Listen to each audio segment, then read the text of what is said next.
Hi. Industrial microbial strains use the fermentation media for the growth and product formation.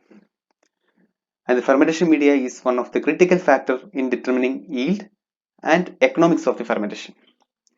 There are different criteria for the selection of an ideal industrial media. In most cases, fermentation media is formulated by combining different components. And most of these components or raw materials are waste products or byproducts of some industry. So we are taking these different components in some proportion to get the ideal industrial media. Or in some other cases, we will take one raw material as the major component and we will enrich the component to have the better productivity and growth promoting characteristics. So in this video, I am going to talk about what are the criteria for the selection of this industrial raw material. So the first criteria for the selection of an industrial media is the cost. The raw materials should be cost effective and the cheapest possible material will be better for the economics of the fermentation. I'm not telling that you should always select the material based on the cost. It should be cheaper and it should have other characteristics for the growth and production of the product. So we always prefer cheaper raw materials with all other ideal characteristics. And the raw materials are usually waste product from some other industries. For example, corn steep liquor is a waste product of corn industry. Molasses is a waste product of sugarcane industry. So these waste products can be used as a raw material. Either we will combine these waste materials with other compounds or we will enrich the compound to get better characteristics. Secondly, the raw materials should be readily available. It should not have any seasonal changes. Some raw materials may be cheaper, but it will be available only in particular season. Or there may be some huge difference in the availability. In this year, we will get it in plenty, but in the next year, it may not get in that amount. So there may be variation. So it should be an ideal raw material should be available throughout the season in constant quantities and qualities. And we don't prefer raw materials which are imported from other countries because maybe some trade related issues or the COVID pandemic like issues happens, the availability may be difficult. So other thing is that the raw materials should be capable of long time storage without any deterioration. If we can store the raw material when the prices are cheaper, we will buy it and stock, but and we can stock it for a long time. So it will be more economical. But if the raw materials are expensive or raw materials are uh, cannot be stored for a long time, it will be difficult. We need to use it and we need to buy as per our needs. We cannot store. So second point is it should be readily available. And thirdly, it should fulfill the technical objectives of the process. In the bioprocess, the fermentation is done in different modes. Sometimes we need to spray the raw material, the medium. Sometimes we need to go it in circles, or sometimes it need to be trickled down in a fermenter. Sometimes it is like used in a fluidized bed. So there are different technical things or for the fermentation. So it should satisfy all the technical objectives of the process. Next, uniformity. Uniformity in quality of raw material and ease of standardization. The raw material what we are using should have uniform quality throughout the year or the throughout the different geographical locations. Some products are like they will show huge variations. Let's say we are collecting a raw material from here, it may have maybe 30% of nitrogen, but maybe next year we are getting only 10%. Maybe year after that we are getting 60%. That's a huge variation. So such type of raw materials are difficult to formulate because at the end, after formulation, it should have uniform characteristics Then only we can grow the microorganism and get the desired product in high quantity. So variation in quality is a huge issue when we are coming to the formulation of a media by combining different compounds. So we prefer raw materials which have uniform quality, and it should not have impurities. I mean, it may have some impurities, but it should be at the desired level. Sometimes it is the plants or something like that can be purified with the heavy metals, but it should be at the permissible levels. It should not go beyond that the levels. So if the raw material has the impurities, it may be carry over to the product and it may cause issues. Next is the transportation cost. Like any other industry, the proximity of market, industry, and raw material is very important. If everything is in close proximity, we don't have to spend much on the transportation cost. When we think about the low value, high volume products, the transportation cost is a huge issue because we are transporting it in huge volume and the cost of the product is low.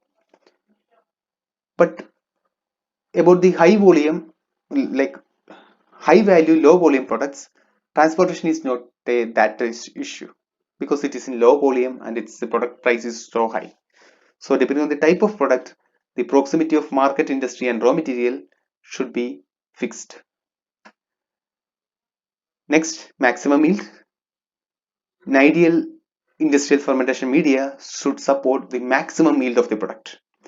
Maximum yield in the sense the concentration of product should be maximum when we are growing the microorganism. Microorganism should produce maximum amount of products possible or feasible, and the rate of production, it should be in high rate means like any other industry, we want product in high quantity in lowest possible time. So the rate of production should be high. It should produce in high rate in maximum quantity. And yield is expressed as gram of substrate utilized. How much product is formed by using this much grams of product. So that should be also high. So we always in industry we need product in maximum quantities, maximum quality in lowest possible time. And the another factor is it should support optimum biomass. For the maximum product formation, the media should not only support the product formation, it should also support the growth of microorganism. And this growth level should be in a optimum range. It should not go up or down. If the medium is not supporting the biomass production that well, what happens is like that number of microorganism will be less. Even if the less number of microorganism is producing at maximum rate, the overall yield may not be that good. If the microorganism is supporting the growth much more than we need required, what happens is like product formation will drop. The nutrients will be used for the growth of microorganism instead of for the production of products. So there should be a balance and it should be support the optimum biomass production. Next, adequate chemical composition of medium. When we think about a good medium, the medium should satisfy the nutritional demand of the microorganism for the growth, energy, and product formation. And there should be balance should be there. The proportion should be correct. If the proportion is not good, we need to artificially or we need to supplement the medium to get the correct proportion. And adding something is always difficult. Sometimes in some medium we need to remove something from the medium to get this correct proportion. That will be even much more difficult than adding something. So adequate quantities and proportions are necessary for the growth, energy, and product formation. Next, the suitability with the fermentation process. The fermentation can be done in continuous mode, in batch mode, in fed batch mode, and number of other ways. So the medium, about the viscosity and the characteristics, rheology, everything should satisfy our desired type of fermentation process. Presence of relevant precursors. For some products, it needs precursor in the medium. Then only the microorganism will produce our products. For example, if you want to produce the vitamin B12, the medium should have cobalt. Cobalt is an essential precursor for the production of vitamin B12. So if you design a medium which is good for the microorganism, but if it doesn't have the vitamin cobalt, that medium cannot be used for the production of vitamin B12. So cobalt is essential. If a medium lacks cobalt, we need to add it externally, and that will always add cost to the product. So it's better to have all the precursors. Next point is easy aeration, agitation, extraction, and purification. That's actually too much. Like good industrial media or the raw materials should support easy aeration. That is actually depending on the type, viscosity of medium. If the medium is highly viscous, it is difficult to aerate. And sometimes the media have the foaming characteristics. When we give the aeration, it will form foams, like the bubbles in it. That's not good. We should support easy agitation, especially if you are using a medium with several particles or the coarse materials in it. When we agitate, it will create problems. So easy agitation should be possible in an ideal media. And finally, the downstream process, the extraction purification part should be easy for a good media. And there should be easy ways to formulation, mixing, complexing, and viscosity characteristics. So when we are formulating, we are taking the compounds from the different raw materials and add and mix. And sometimes we need to complex this one media with another media to get all the ideal characteristics. And finally, the viscosity characteristics which affect the transportation of media, aeration, agitation, everything. Next, the sterilization requirements. Some media components, even if they have the all other characteristics, it may not be easy to sterilize. And when we try to sterilize, there may be some compounds which may denature and which will create problems. That's not recommended. So, an ideal industrial media, there should be easy ways to sterilize. So, when you are selecting media components, you always look for how to sterilize the media. There should not be that should not be difficult. There should be some easy ways to sterilize the media components. And next, minimum undesired products. If a medium has excess compounds, like we already talked that the medium should support the growth of microorganism and should have the all compounds in the correct proportion. Sometimes the media have some components which support the growth of microorganism and production of side products or byproducts. So when we use this media, the microorganism will produce the product as well as the byproduct. And these byproducts are difficult to purify. Like when we want to purify our real products, the byproducts will also come with the product. So that will add cost to the downstream processing. So an ideal industrial medium should have minimum undesired products. So the downstream processing will be easy.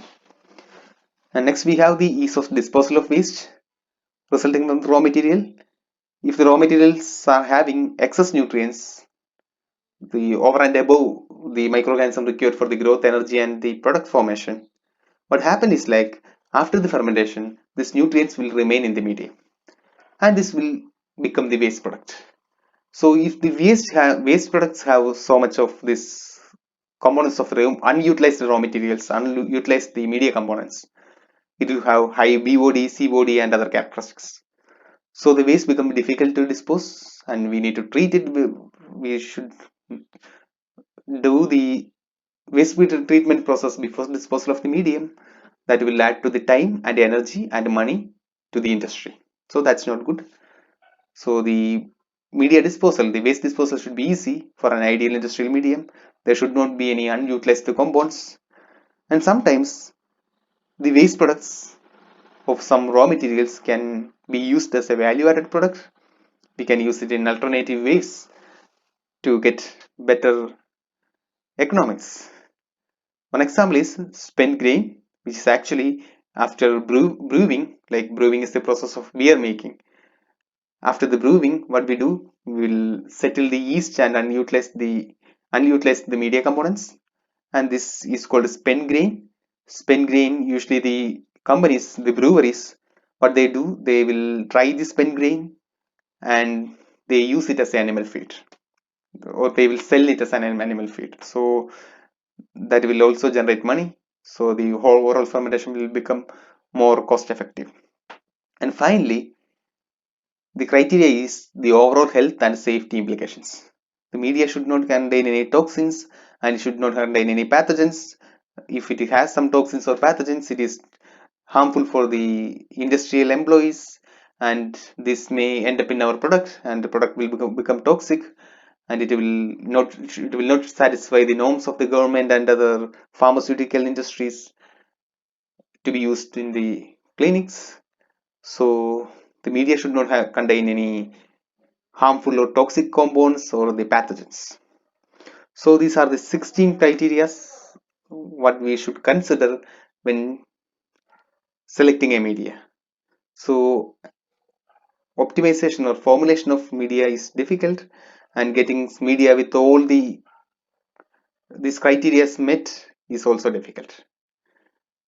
And sometimes these criteria are termed as the ideal characteristics of a industrial media. So this is it. Thank you so much. Thanks.